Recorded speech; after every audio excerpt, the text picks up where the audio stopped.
Anyways, here is something else. There are hero ships in this game. If you guys remember Battlefront 2, the video I had before, there's some different heroes you could play as. And the same thing goes for space battles. So what happens is you can accumulate points, and then one person at a time can be one of these hero ships. And these ships, at least in this battle, that are available are the black one, the Scimitar, which I'm flying right now. The Scimitar, by the way, is Darth Maul's ship, which is absolutely dope. The black one, which is the one that Poe flies, the stormtrooper who, well, I'm not going to spoil anything, but the stormtrooper from The Force Awakens, the episode 7. Hopefully I didn't mix up the titles. Then the Rebels also have access to the Millennium Falcon, the iconic ship of the Star Wars franchise. And the last ship that us as Imperials have access to is the Slave One, Boba Fett's beloved and epic spaceship. Space cruise, not a cruiser. It's definitely still a ship. There, unfortunately, I did fly out and kind of end myself, but I was able to get some more Scimitar gameplay other than that, so it could have been worse, and I'm pretty happy playing as the Scimitar anyways. So the Scimitar is amazing for a couple of abilities. Its ultimate ability / special ability that takes even longer to recharge. What that does, it freaking cloaks you. You become invisible. It is so dope, and its main weapon is so powerful that honestly, it's not even like, look at that. I think I just crashed through that man a little bit. Unfortunately, I kind of derp out a little bit somewhere here in my controls and also end up crashing. Look at that.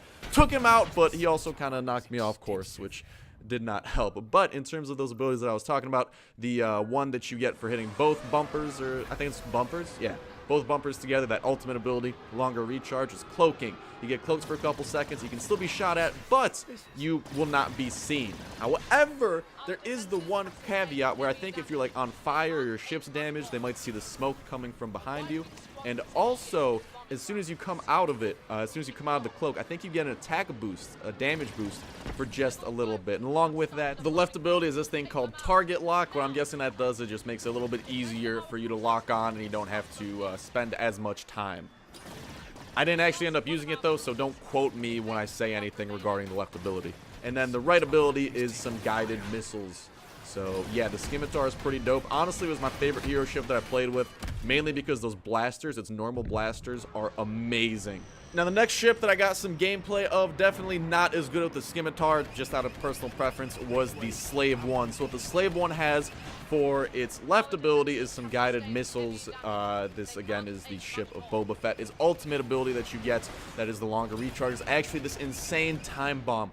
I never get around to using it because I just never got into a situation where it happens, but pretty much what happens is you kind of lay an egg. No, I'm kidding. You kind of like drop a bomb / a landmine, and in a couple seconds what happens is everything just goes silent, and everyone's like, what's going on?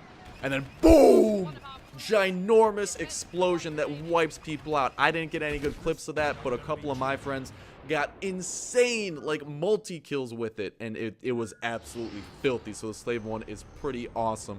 And the right ability, I'm not 100% sure what that was, but it was called a concussion missile, so it's another sort of missile that you can send, and I'm guessing since it's concussion, it probably like dazes it, kind of like maybe destroys some, not destroys, but kind of maybe disables someone's abilities or something like that.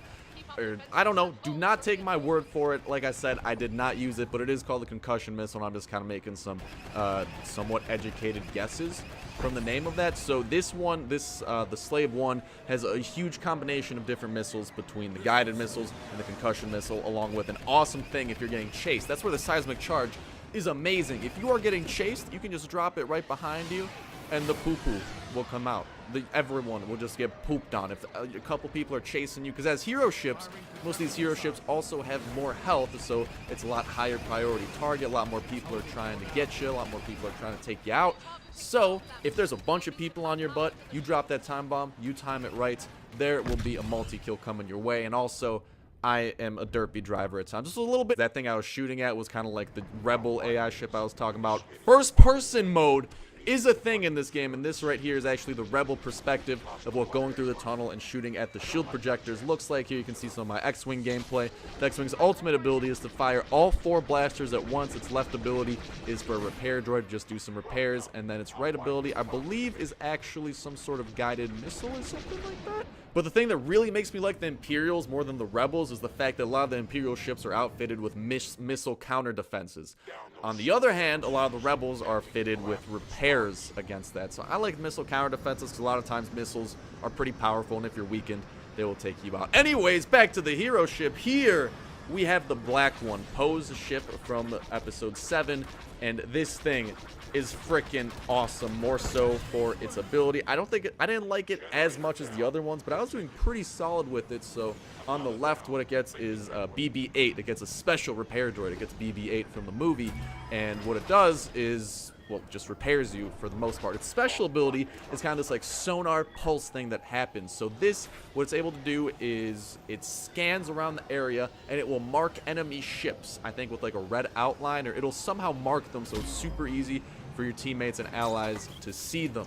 Along with that, I think it passively, if something's like in the range of the pulse, it does a little bit of damage as well, because I swear I got some notifications at some point saying like, oh, it did some damage, and I'm like, whoa, no way, that's really cool. And then at the end of it, you do also have the missiles that it comes with, and missiles are a huge part of dogfighting in this game because missiles do awesome damage. Also, I don't think I explained this part yet, actually, but this is the scimitar, by the way, and its cloaking. That's the smoke I mentioned, where the smoke, you know, you can follow it pretty well and you can take it out, but once cloaked, it does, the cloaking of the scimitar is kind of its missile defense system where you can't really lock onto it or anything like that. Now, super unfortunately, I did not get a chance to get any gameplay with the Millennium Falcon, which is so sad because that was like the most iconic ship in the game. So my sincerest of apologies to you guys for that. But from what I don't know anything about its abilities or anything because I had zero chance to play around with it, so apologies there. But in terms of what Phase 3 is doing here, you guys, this is what happens, is that there are these 4 couplings, however the hell you pronounce it, that pretty much provide power to the Imperial Star Destroyer that they're connected to. So the objective of the Rebels is to take out these 4 couplings. After they are taken out, you get a 30-second span of time, and in that 30-second span of time, you're supposed to attack this generator on the underside of the Imperial Star Destroyer. That generator can only be attacked when all 4 couplings are destroyed. After that 30-second window, the couplings go back down. So you need to destroy the generator and do enough damage to it. And it is pretty hard to do in one run. A lot of times it will take multiple runs. And the problem with that is that for a multiple run, you have to destroy all 4 couplings again, and you have to go back down under. And it takes quite a bit of time. And time is something you do not have the most of as a rebel.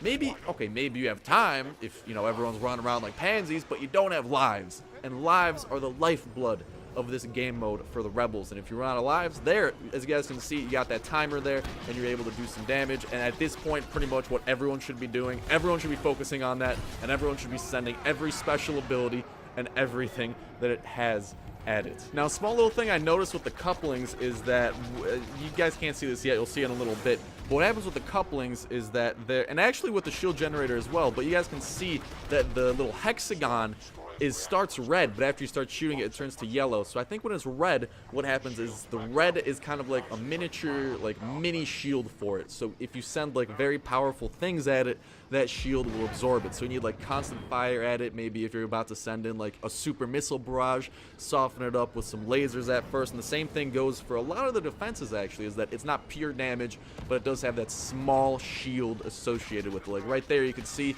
when I start shooting at it, it turns yellow. When I stop, it stops. When I start shooting at it, it turns yellow. Right there, it's red. Gonna start shooting at it, turns yellow, and then it slowly kind of starts to regenerate around that. Now, maybe that's just a graphical thing, but to me, it seemed like maybe it would be something that kind of protects them. But here we're going to be going through this, and this is actually going to be a victory run right down to the wire. We're able to come out with the dub, and you guys are going to be able to see the cutscene for the Rebels, and then I also show off what it's like if the Imperials win, because there are different cutscenes, which is pretty cool because it makes it like, I don't know,